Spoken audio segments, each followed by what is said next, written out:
Hello friends, this is Renu Yadav and welcome to my channel RY education is life. तो हम लोगों ने पिछली वीडियो में समानार्थी शब्द तक देख लिया था। आज हम लोगों का जो न्यू टॉपिक है वो है विपरीतार्थक शब्द, विलोम शब्द। विलोम शब्द से जितने भी MCQs बन सकते हैं आज मैं वो सारे के सारे आप लोगों को करवाऊँगी, ताकि आप लोगों के जो टर्म 1 की जो एग्ज़ाम है वो आप लोग अच्छे से दे सको, और ये आपके फाइनल एग्ज़ाम्स के लिए भी इम्पॉर्टेंट है। तो चलिए क्लास 8 का जो ये विलोम शब्द वाला जो टॉपिक है वो कंप्लीट करते हैं आज हम लोग।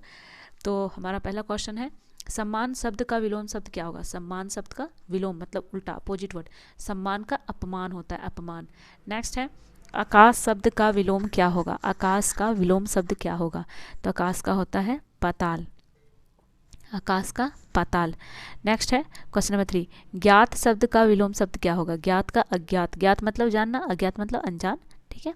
नेक्स्ट है, मूक शब्द का निम्न में सही विलोम क्या होगा। मूक शब्द, मूक शब्द का सही विलोम क्या होगा। वाचाल, मूक मतलब चुप रहना, जो बोल नहीं सकता। वाचाल मतलब बोलते रहना, जो हमेशा बोलते ही रहता है। 5 नंबर, जीवन शब्द का विलोम क्या होगा। जीवन का होता है मृत्यु, क्या होता है मृत्यु। नेक्स्ट है 6 नंबर, अतिवृष्टि शब्द का विलोम शब्द क्या है। अतिवृष्टि का अनावृष्टि, क्या है अनावृष्टि। नेक्स्ट है 7 नंबर, उचित शब्द, उचित शब्द का विलोम क्या होगा। उचित मतलब सही, अनुचित मतलब गलत, तो हो जाएगा अनुचित। नेक्स्ट क्वेश्चन नंबर 8, निर्जीव शब्द का विपरीतार्थक शब्द क्या होगा। तो निर्जीव का होता है सजीव, क्या होगा सजीव। निर्जीव मतलब मरा हुआ, सजीव मतलब जीवित। नेक्स्ट क्वेश्चन है क्वेश्चन नंबर 9, भलाई शब्द का विलोम शब्द कौन सा है। भलाई शब्द का विलोम शब्द, तो इसका होगा बुराई। नेक्स्ट क्वेश्चन नंबर 10, लाभ शब्द का उल्टा शब्द क्या है। विपरीतार्थक शब्द, तो आंसर होगा हानि। नेक्स्ट है 11 नंबर, कोमल शब्द का विलोम शब्द क्या होगा। कोमल का कठोर होता है, क्या होता है कठोर। नेक्स्ट है 12 नंबर, जय शब्द का विलोम शब्द क्या होगा। जय का पराजय, क्या होगा पराजय। नेक्स्ट 13, गुण शब्द का विलोम शब्द क्या होगा। गुण का दोष, गुण का दोष। नेक्स्ट क्वेश्चन नंबर 14, अनिश्चित शब्द का सही विलोम क्या होगा। अनिश्चित शब्द का सही विलोम क्या होगा। तो अनिश्चित का निश्चित होगा, निश्चित। लास्ट इसका 15 नंबर, दोष शब्द का विलोम क्या है। दोस्त, दोष यानी कि दोष लगाना, ब्लेम करना, उसका उल्टा क्या होगा। दोष का गुण होगा, क्या होगा गुण। नेक्स्ट क्वेश्चन देखते, नेक्स्ट क्वेश्चन है क्वेश्चन नंबर 16, ज्ञानी शब्द का विलोम क्या है। ज्ञानी, जिसको बहुत ज्ञान होता है, मतलब हर चीज़ का ज्ञान, उसे बहुत सारे चीज़ों के बारे में जानकारी होती है, तो हो जाएगा उसका अज्ञानी। और जो जिसको किसी चीज़ का ज्ञान ना हो उसे क्या कहते हैं अज्ञानी। नेक्स्ट है 17, अभिशाप शब्द का विलोम क्या होगा। अभिशाप का होता है वरदान, क्या होगा वरदान। नेक्स्ट क्वेश्चन है क्वेश्चन नंबर 18, देवता शब्द का विलोम क्या होगा। देवता का दानव, क्या होगा दानव। नेक्स्ट, जीत शब्द का विलोम शब्द क्या है। जीत का विलोम शब्द क्या है। तो जीत का हो जाएगा आपका हार, जीत का क्या होगा हार होगा, ठीक है। नेक्स्ट है क्वेश्चन नंबर 20, विधवा का विलोम शब्द निम्न में से कौन सा सही रूप हो सकता है। विधवा का आपका सही रूप बताना है। विधवा का होगा सधवा, विधवा का सधवा, ठीक है। चलिए नेक्स्ट 21, अचल शब्द का विलोम क्या होगा। अचल का क्या हो जाएगा आपका चल, अचल का चल। नेक्स्ट क्वेश्चन नंबर 22, शुष्क, शुष्क का सही विलोम मार्थी शब्द है। शुष्क, शुष्क का क्या होगा आर्द्र। शुष्क मतलब सूखा, आर्द्र मतलब गीला, ठीक है, जिसमें नमी हो। क्वेश्चन नंबर 23, विलोम शब्द बताइए क्या होगा। विलोम युग्म बताना है इसमें, कौन किनका जोड़ा सही है वो। उत्तर का दक्षिण, आकाश का अंबर, पृथ्वी का धरा, चरण का पादुका। तो देखिए यही है उत्तर और दक्षिण, ठीक है, ये आपका सही है। बाकी सब क्या है ना समानार्थी शब्द दिए गए हैं। क्या है समानार्थी शब्द दिए गए हैं। आकाश का अंबर होता है, पृथ्वी का धरा, चरण का पादुका कहते हैं, ठीक है। नेक्स्ट क्वेश्चन नंबर 24, विपरीत अर्थ वाला शब्द युग्म नहीं है। इसमें से कौन विपरीत शब्द वाला नहीं है, इसमें बताना है। क्रोध का क्षमा, उन्नति का अवनति, आकाश का गगन, ईड़ी का चोटी। तो यहाँ पे 3 नंबर होगा आकाश का गगन, जो ये उल्टा शब्द नहीं है बल्कि ये समानार्थक शब्द है। नेक्स्ट क्वेश्चन में आते हैं क्वेश्चन नंबर आपका 25। क्वेश्चन नंबर 25 है, विपरीत अर्थ बताने वाले शब्द युग्मों में से गलत युग्म का चुनाव करें। इसमें से बताना है कौन विपरीत अर्थ तो बता रहे हैं पर गलत है। जो गलत है मतलब विपरीत अर्थ का जोड़ा वो गलत है। तो यहाँ राग विराग, राग का विराग होता है। जय का विजय, जय का विजय यहाँ दिया हुआ है। और सूक्ष्म का स्थूल होगा, सूक्ष्म का स्थूल होगा यहाँ पर। और सभ्य का असभ्य, सभ्य का असभ्य। तो आंसर हो जाएगा आपका 23 जय का विजय। ठीक है, जय का विजय, यही है आपका गलत आंसर लगा हुआ है। ठीक है, और क्लास 8 का ही ये सिलेबस के अंतर्गत आता है। और जो सिलेबस मैंने अभी तक कंप्लीट कराया है, जैसे प्रत्यय, उपसर्ग हो गए, संधि और आपका समानार्थार्थिक शब्द, ये सारे शब्द ये सब मैंने करवा दिए हैं। तो जिन लोगों को नहीं पता है वो जाके प्लेलिस्ट में देख सकते हैं, क्लास 8 का प्लेलिस्ट में। ठीक है, उसमें आपको हिंदी में मिल जाएगा। तो हिंदी क्लास 8, उसमें आपको सारे मिल जाएंगे। तो आज हम लोग स्टार्ट करते हैं। तो पहला क्वेश्चन जो है यहाँ पर, रात तद्भव शब्द है, तत्सम रूप क्या होगा। तो दोस्तों मैं थोड़ा आपको बता दूं कि तत्सम और तद्भव के बारे में, कि तत्सम और तद्भव जो हैं शब्द क्या हैं, और शब्द की ये शब्द की उत्पत्ति कैसे हुई है। तो देखिए, सबसे पहले तो ये जो शब्द है तत्सम और तद्भव, इनको उत्पत्ति के आधार पर बांटा गया है। उत्पत्ति के आधार पे, यानी कि शब्द जब बना तो उसके ओरिजिन के आधार पे इसको बांटा गया है। तो शब्द के कितने भेद हैं उत्पत्ति के आधार पे? 4। उत्पत्ति के आधार पे 4 हैं, याद रखिएगा। कितने हैं? 4 हैं। तत्सम, तद्भव, देशज और विदेशज। तो उसी में तत्सम और तद्भव आपको पढ़ना है। ठीक है, तत्सम और तद्भव पढ़ना है।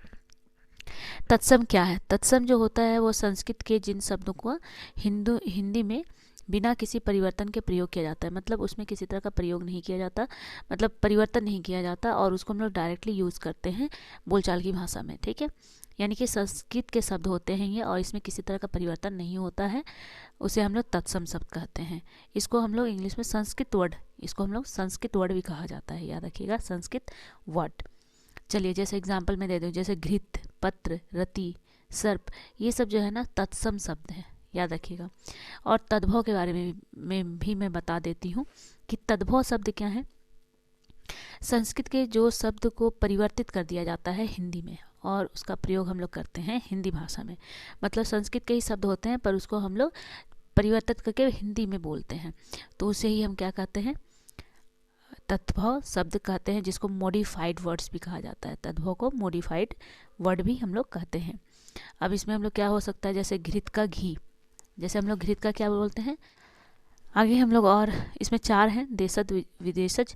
तो देशज जो होता है वो मैं आपको बता दूं, जो शब्द भारत के कुछ क्षेत्रों में बोला जाता है उसको हम लोग देशज बोलते हैं। जैसे कि आसपास जो हम लोग के नेटिव वर्ड्स होते हैं, यानी कि हम लोग को स्पेशल इलाका में बोला जाता है, जैसे जूता, पगड़ी, खिचड़ी, ये सारे शब्द। अब विदेशज क्या होते हैं? जो फॉरेन वर्ड्स कहलाते हैं, इसको इंग्लिश में फॉरेन वर्ड्स कहते हैं। तो जो शब्द अन्य देशों की भाषाओं के होते हैं उसे हम लोग क्या कहते हैं? हिंदी में प्रयुक्त करते हैं, उसे विदेशी शब्द कहते हैं। जैसे अलमारी, रुमाल, आसमान, डॉक्टर, नर्स, ये सब क्या है? विदेशी शब्द हैं। तो चलिए इसका आंसर दीजिए। मैंने आपको चारों शब्द में भेद बता दिया है। तो रात का तद्भव शब्द है, तत्सम रूप क्या होगा? रात अगर तद्भव शब्द है तो तत्सम रूप क्या होगा इसका? तो बताइए क्या हो सकता है? तो मैं बताती हूँ इसका आंसर आप लोगों को। देखिए इसका आंसर होगा आपका रात्रि। क्या होगा? रात्रि, याद रखिएगा, रात्रि होगा। ठीक है, ऑप्शन नंबर 3 होगा इसका आंसर, रात्रि। चलिए नेक्स्ट क्वेश्चन में आते हैं। क्वेश्चन क्या है? शीश शब्द का तद्भव, शीश शब्द का तद्भव रूप दिए हैं। तो याद रखिए, शीश शब्द का तद्भव रूप दिया हुआ है ऑप्शंस में, इसका आपको आंसर बताना है क्या होगा। ठीक है, इसका आंसर क्या होगा? तो देखिए मैं बताती हूँ, शीश मतलब क्या होता है? सिर। तो आंसर क्या हो जाएगा इसका? तद्भव बताना है। तद्भव क्या होता है? मैंने कहा कि संस्कृत के वर्ड होते हैं, शीश क्या है? संस्कृत शब्द है, और उसका हिंदी शब्द क्या होगा? सिर। चलिए next question, question number 3। Question number 3 है, अंधा शब्द का तत्सम शब्द क्या होगा? अंधा शब्द का तत्सम शब्द क्या होगा? अंधा मतलब आपको पता ही है, तो तत्सम यानी कि आपको संस्कृत शब्द लिखना है यहाँ पे। तो अंधा का तत्सम क्या होगा? अंध। क्या होगा? अंध। Option number 2। नेक्स्ट क्वेश्चन है, कपूर शब्द का तत्सम रूप क्या है? कपूर शब्द का तत्सम रूप क्या होगा? तो यहाँ पे आपको कपूर का तत्सम रूप लिखना है। तो कपूर को कर्पूर कहा जाता है, ऑप्शन नंबर 1। चलिए नेक्स्ट क्वेश्चन में आते हैं। क्वेश्चन नंबर 5, सूर्य शब्द का तद्भव रूप क्या होगा? अब आपको तद्भव लिखना है, यानी कि संस्कृत से हिंदी। तो आप खुद देखो, सूर्य क्या है? संस्कृत शब्द है। अब इसको हिंदी में क्या बोलते हैं हम लोग? हिंदी में जो हम लोग घर में बोलते हैं सूरज, तो हो गया तद्भव। चलिए नेक्स्ट है 6 नंबर, दुग्ध शब्द का तद्भव रूप निम्न में क्या होगा? दुग्ध, दूध का। तो दूध का जो तद्भव क्या होगा आप बताओ? तद्भव क्या हो सकता है? तद्भव का मतलब है कि जो मॉडिफाइड वर्ड्स हैं, जिसको चेंज किया गया है, संस्कृत से हिंदी में लाया गया है, तो दूध हो जाएगा। और दुग्ध क्या है आपका? तत्सम है। यहाँ पर सिर्फ 2 ही पढ़ना है आपको, ठीक है। नेक्स्ट क्वेश्चन देखते हैं, क्वेश्चन नंबर 7। क्वेश्चन नंबर 7 आपका है, अग्नि शब्द उत्पत्ति के अनुसार किस प्रकार का शब्द है? अग्नि शब्द उत्पत्ति के अनुसार किस प्रकार का शब्द है? तो देखिए अग्नि जो है ना, अग्नि क्या है? तत्सम शब्द है, उच्चारण में भी लग रहा है, तो ये हो गया आपका तत्सम। नेक्स्ट क्वेश्चन नंबर 8, उत्पत्ति के अनुसार शीश किस प्रकार का शब्द है? देखिए शीश उत्पत्ति के आधार पर पूछा गया है कि शीश जो है उत्पत्ति के अनुसार किस प्रकार का शब्द है। तो जब उत्पत्ति की बात हो रही है यहाँ पर, तो याद रखिएगा क्या हो जाएगा? शीश क्या होगा? तो आंसर होगा इसका तत्सम, तद्भव, देशज या विदेशज। तो देखिए शीश जो होगा आपका याद रखिएगा क्या होगा? बोलिए बोलिए जल्दी से बोलिए, क्या होगा? तत्सम होगा कि तद्भव होगा? तो आंसर होगा तत्सम, ऑप्शन नंबर 1 क्या होगा? तत्सम होगा, ठीक है, तत्सम। नेक्स्ट क्वेश्चन है क्वेश्चन नंबर 9, मातृ शब्द उत्पत्ति के अनुसार किस प्रकार का शब्द है? जो मातृ शब्द है वो उत्पत्ति के अनुसार किस तरह का शब्द आता है? तो मातृ क्या होगा? तत्सम होगा, तत्सम। मातृ संस्कृत है। नेक्स्ट क्वेश्चन है क्वेश्चन नंबर 10, पुष्प शब्द का तद्भव रूप क्या होगा? पुष्प शब्द का तद्भव रूप क्या होगा? तो उसका उत्तर होगा आपका फूल। क्या होगा? फूल होगा, ऑप्शन नंबर 2। चलिए next question number 11। Question number 11 है आपका, सूर्य निम्नांकित में से किस प्रकार का शब्द है? सूर्य जो है वो किस प्रकार का शब्द है? तो वो है तत्सम। क्या है? तत्सम। चलिए नेक्स्ट क्वेश्चन देखते हैं, क्वेश्चन नंबर 12, लोटा निम्न में किस प्रकार का शब्द है? लोटा जो है वो किस प्रकार का शब्द है? देखिए ये एक देशज शब्द है जिसको हम लोग अपने घर में बोलते हैं, लोटा, ठीक है। नेक्स्ट 13, फुटबॉल निम्न में से किस प्रकार का शब्द है? फुटबॉल जो है ना एक विदेशज भाषा है। क्या है? विदेशज, फुटबॉल। उसके बाद नेक्स्ट है 14, दोष किस प्रकार का शब्द है? दोष, दोष याद रखिएगा, दोष जो होगा वो क्या होगा आपका? संज्ञा शब्द है, संज्ञा। नेक्स्ट है कुआं, कुआं किस प्रकार का शब्द है? कुआं किस प्रकार का शब्द है? तो कुआं याद रखिएगा तद्भव है। क्या है? तद्भव। चलिए, और कुआं का तत्सम रूप क्या होता है? कूप। नेक्स्ट 16 नंबर, आज का अंतिम सवाल है ये 16। चलिए तत्सम तद्भव का आज का अंतिम सवाल ये हो गया। इसमें उत्पत्ति के आधार पर तत्सम शब्द है अग्नि, सांप, कोयल, हल्दी। तो अग्नि है। क्या है? अग्नि, तत्सम है। नेक्स्ट क्वेश्चन है, अब हम लोगों को देखना है, हम लोगों का नया टॉपिक है कारक चिन्ह का प्रयोग करना, कारक का। तो कारक किसको कहते हैं? अब इसके बारे में हम लोग पढ़ लेते हैं कि कारक से संबंधित कुछ बातों को समझ लेते हैं। तो देखिए यहाँ पे आप लोगों का फिल इन द ब्लैंक्स जो दिया हुआ रहेगा MCQs, वो याद रखिएगा। यहाँ पे मैक्सिमम कारक में खाली स्थान से संबंधित सवाल आएंगे, ठीक है। तो कारक के कितने भेद हैं और कौन कौन से हैं ये हम लोगों को जानना भी ज़रूरी है। तो थोड़ा इसके बारे में आपको बता देती हूँ, ठीक है। देखिए यहाँ पे हम लोग कारक के भेद को समझ लेते हैं कि कारक के कितने भेद हैं। तो कारक के टोटल 8 भेद हैं। कितने हैं? 8 भेद हैं। और ये कारक के जो भेद के नाम है मैंने नीचे यहाँ पे लिखा हुआ है, आप देख सकते हो। कर्ता, कर्म कारक, करण कारक, संप्रदान कारक, अपादान कारक, संबंध कारक, अधिकरण कारक, संबोधन कारक, ठीक है। अब ये जो है इनके कारक दिए हुए हैं, उनके कारक के विभक्ति चिन्ह दिए हुए हैं और यहाँ पे वाक्य भी दिया हुआ है। तो सबसे पहले हम लोग कारक देख लेते हैं। कारक जो है आपका, कारक कर्ता ने, इसका विभक्ति कर्ता का क्या होता है? ने। कर्म को, कर्म का जो चिन्ह है वो को है। करण का जो है से, के साथ, के द्वारा, ठीक है। याद रखिएगा के साथ, के द्वारा, ये इनके चिन्ह है, कारक के चिन्ह है, ये याद रखिएगा। नेक्स्ट क्वेश्चन मैं आपको बताती हूँ, जैसे संप्रदान, संप्रदान कारक जो है उसके लिए विभक्ति चिन्ह क्या है? के लिए या को, के लिए या को। उसके अपादान है से, यानी कि अलग होना। अपादान मतलब होता है अलग होने की बात होती है से का, ठीक है। संबंध मतलब का, के, की, ये 3 वर्ड याद रखिएगा आप लोग। उसके बाद अधिकरण मतलब होता है में, पर। संबोधन में होता है हे, अरे। तो ये 8 कारक हैं और इसके मैंने आपको बता दिए कारक चिन्ह भी। तो हम लोग इसी से संबंधित जो फिल इन द ब्लैंक्स होंगे हम लोगों को पढ़ने हैं, ठीक है। तो फ्रेंड्स यहाँ पे हम लोगों को देखना है कारक चिन्ह का प्रयोग। तो फिल इन द ब्लैंक्स हम लोग देखते हैं। तो मैंने कारक के बारे में आपको बता दिया, उसका आपको कारक कौन कौन से और उसके विभक्ति चिन्ह, तो विभक्ति चिन्ह याद रखिएगा आप लोग।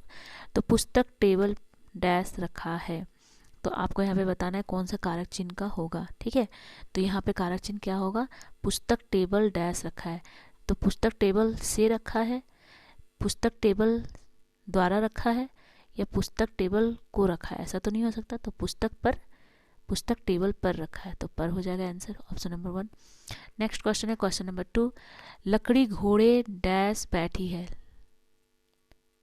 लड़की घोड़े डैश बैठी है, क्या है, डैश बैठी है, याद रखिएगा।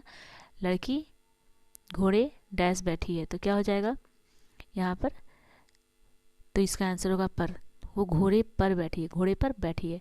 नेक्स्ट क्वेश्चन है, राम डैश रावण को मारा। तो अब है कि राम डैश रावण को मारा, राम क्या हो जाएगा, बोल के भी देखिए, अगर आपको खुद जो आपके जैसे सेंटेंस में वो उचित लगे कि हाँ बोलने में वो उसका सही तरीके से उसका अर्थ निकल रहा है, तो समझ जाइए कि उसी को लगाना है।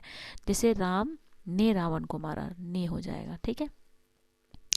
तो ने जो है वो किसका मतलब विभक्ति चिन्ह है, तो कर्ता का है, किसका है, कर्ता का।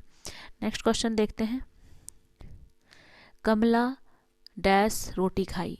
तो कमला ने किसका है, याद रखिएगा, ने जो है आपका कर्ता का विभक्ति चिन्ह है, कर्ता का विभक्ति चिन्ह है।